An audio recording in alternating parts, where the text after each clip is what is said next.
importantes, olha. Gonzalo Plata, e aí? Vai continuar criticando esse jogador? Samuel Lino, para mim já é titular absoluto. E como é bom ver a Arrascaeta de perto.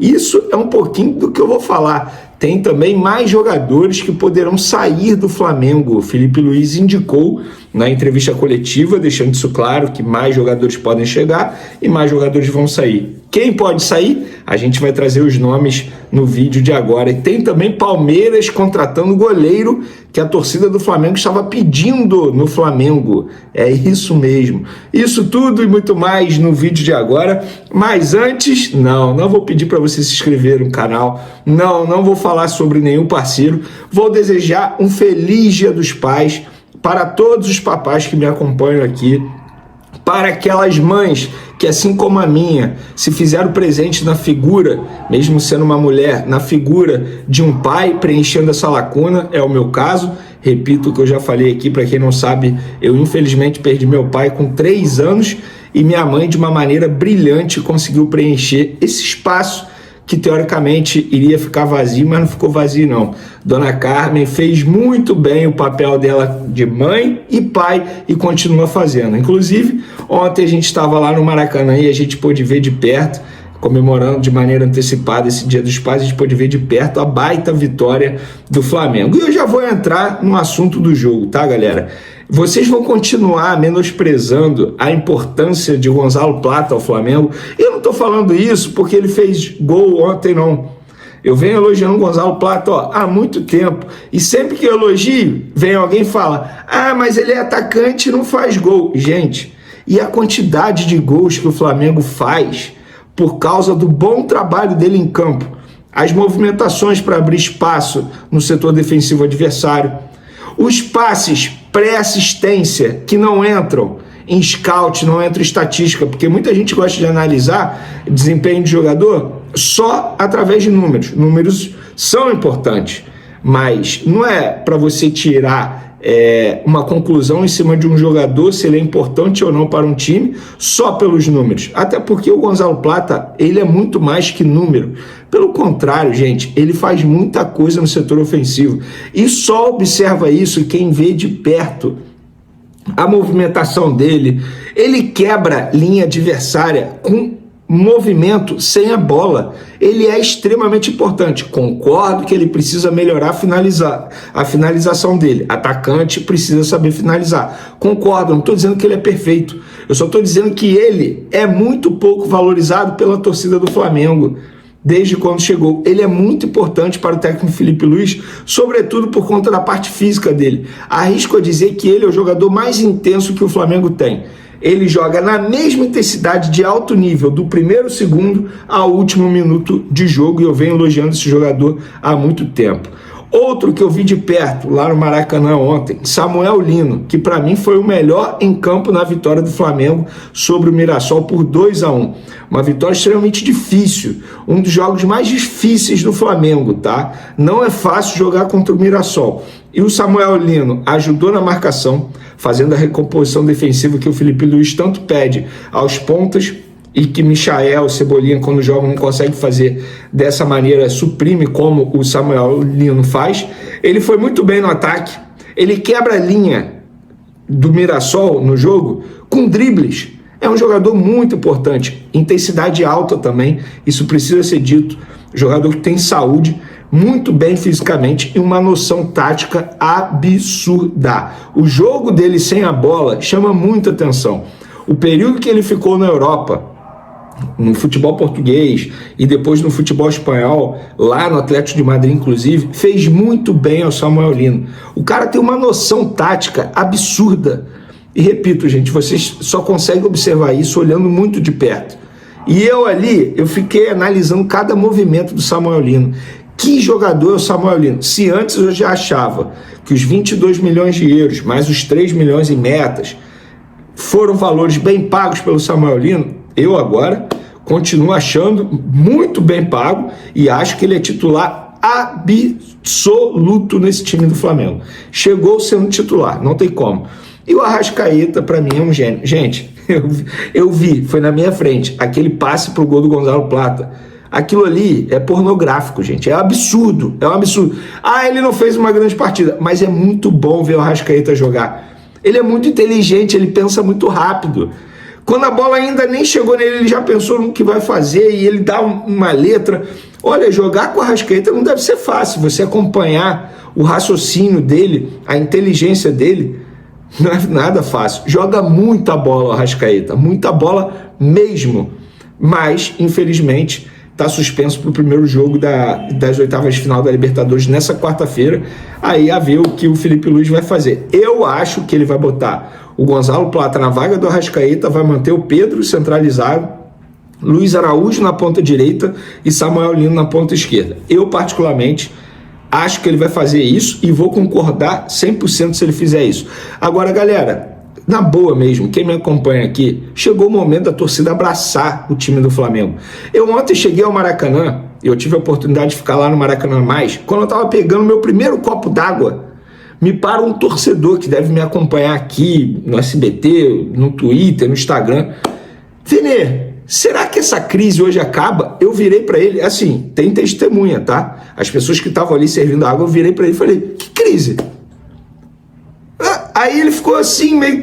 Aí eu, que crise? Gente, que crise é essa que estão vendo no Flamengo? Eu não estou falando isso por causa do resultado de ontem, não, porque isso aconteceu antes do jogo. Aí eu, que crise? Não tem crise no Flamengo. Ou a torcida abraça o time e vê que o planejamento que foi montado está sendo seguido. O Flamengo não abandonou a Copa do Brasil. O Flamengo foi eliminado por conta de um erro individual no Maracanã, na minha concepção, porque no jogo da volta venceu o jogo, jogando melhor que o adversário, no caso o Atlético Mineiro. Não tem crise nenhuma. O Flamengo é o líder do Campeonato Brasileiro. Daqui a pouco o Cruzeiro joga com 40 pontos, o Cruzeiro tem 37 e um jogo a menos, fazendo a melhor campanha da história do primeiro turno do Flamengo em campeonato de ponto corrido do Brasileirão. Que crise é essa, gente? Então, torcedor, para de ficar reclamando de tudo. Chegou o momento de abraçar o time, abraçar a causa. Pelo menos é a minha concepção. Quero a opinião de vocês. Ó, galera, o Palmeiras acertou a contratação do goleiro Carlos Miguel, aquele cria do Corinthians que estava no Nottingham Forest, que estava lá, não iria ser aproveitado, queria sair do time inglês. Muitos torcedores do Flamengo pediram aqui a contratação desse jogador ao Flamengo, e agora o Palmeiras acerta a contratação desse atleta por 4 milhões de euros, dá em torno de 26 milhões de reais junto ao Nottingham Forest. Essa informação foi publicada primeiro pelo UOL, que eu confirmei, então o jogador está a caminho do Palmeiras. O Palmeiras hoje tem 3 bons goleiros, tá? O Everton, Carlos Miguel e Marcelo Lomba. Eu acredito que o Lomba irá sair em dezembro, que é quando acaba o contrato dele. Mas por que eu estou dizendo isso? Eu venho pedindo a contratação de um goleiro do Flamengo. Isso não é uma crítica ao Rossi, eu não estou aqui desmerecendo o Rossi. Mas se o Rossi se machuca, o que é totalmente possível, todo jogador que entra em campo tem o risco de se machucar, quem vai entrar no lugar dele? Vocês vão confiar no Matheus Cunha, com a cabeça no Cruzeiro, pré-contrato assinado com o Cruzeiro? Eu não vou confiar. É por isso que eu falo, o Flamengo deveria contratar o goleiro já nessa janela de transferência.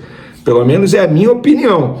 Você não ter um goleiro, você põe em risco todo o planejamento da temporada. Enfim, fica aí a minha opinião.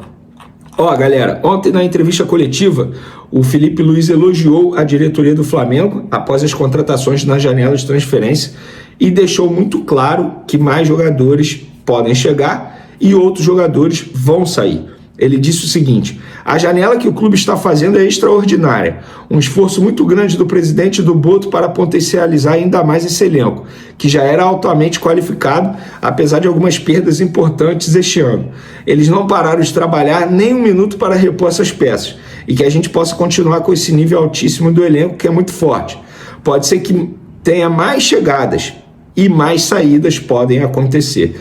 É óbvio que mais saídas vão acontecer. Eu vou dar um exemplo. Ontem, na lista de relacionados, Michael, Vinha e Juninho não foram relacionados, e Matheus Gonçalves, que está no sub-20, não foram relacionados por uma opção técnica. E quando a gente fala opção técnica não é um demérito aos atletas. É porque o técnico Felipe Luiz optou por não relacionar esses jogadores através de uma estratégia adotada para pensando no duelo. Por exemplo, o Vitor Hugo, que nem inscrito na Libertadores está, foi relacionado ontem. Por quê? Porque ele precisava de volante. Ele entende que o Vitor Hugo atua de volante.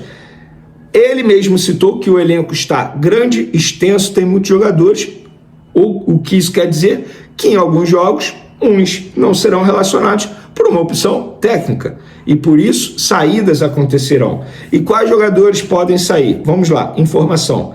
Michael pode sair. E aí, o Flamengo hoje tem 3 laterais esquerdos. Alexandro, Ayrton Lucas e Vinha, um pode sair. O Ayrton Lucas é sempre um jogador que é sondado por vários clubes, Rússia, onde ele já jogou, inclusive, mundo árabe. Um desses jogadores pode sair. Matheus Gonçalves, a gente sabe que o CSKA tem negociação em andamento com os empresários do atleta, ainda não fizeram a proposta ao Flamengo para contratar esse jogador, mas o Flamengo, que quase vendeu o jogador ao Cruzeiro, entende que se chegar uma boa proposta, o Flamengo vai fazer negócio. E ainda tem o Cebolinha. Esse caso é mais complicado para o Flamengo, porque o contrato dele acaba em dezembro do ano que vem, ou seja, é um contrato curto.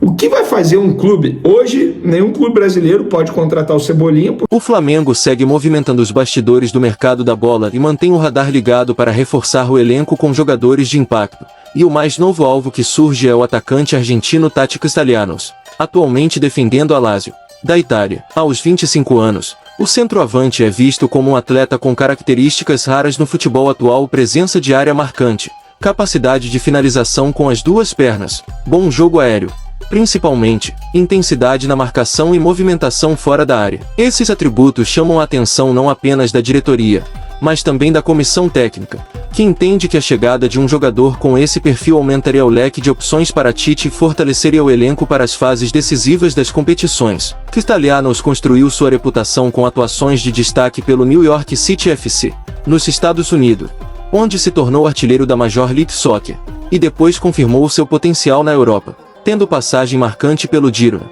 da Espanha, onde foi protagonista ao marcar 4 gols contra o Real Madrid em uma partida histórica. Atualmente na Lazio, o argentino alterna entre titularidade e banco, mas continua sendo uma peça importante no elenco italiano, participando de jogadas decisivas e mantendo bons números de gols. No entanto, transformar esse interesse em realidade não será tarefa simples. Esse valor é considerado alto até para os padrões do Flamengo, que apesar de ter uma das maiores receitas do futebol sul-americano, mantém cautela em negociações desse porte. Mesmo assim, a diretoria rubro-negra estaria estudando diferentes alternativas para tentar viabilizar a contratação. A chegada de Castellanos seria estratégica para o Flamengo, principalmente diante da possibilidade de mudanças no setor ofensivo, seja por propostas a jogadores atuais ou pela necessidade de manter o nível competitivo nas diversas competições que o clube disputa. Com um calendário exigente e jogos decisivos pela frente, a contratação de um centroavante com experiência internacional e capacidade de decidir partidas é vista como uma prioridade. Por enquanto, Castellanos segue defendendo a Lazio e mantendo o foco no futebol italiano, mas o mercado está aquecido, como já é de praxe no Flamengo. Negociações desse porte podem evoluir de forma rápida e inesperada. A torcida, por sua vez, já começa a imaginar o argentino vestindo o manto sagrado e formando dupla de ataque com Pedro ou Gabigol, aumentando ainda mais as opções ofensivas do time. Nos próximos dias, novas movimentações podem surgir e essa possível negociação promete render capítulos interessantes, já que quando se trata do Flamengo e de reforços internacionais, o desfecho pode mudar a qualquer momento.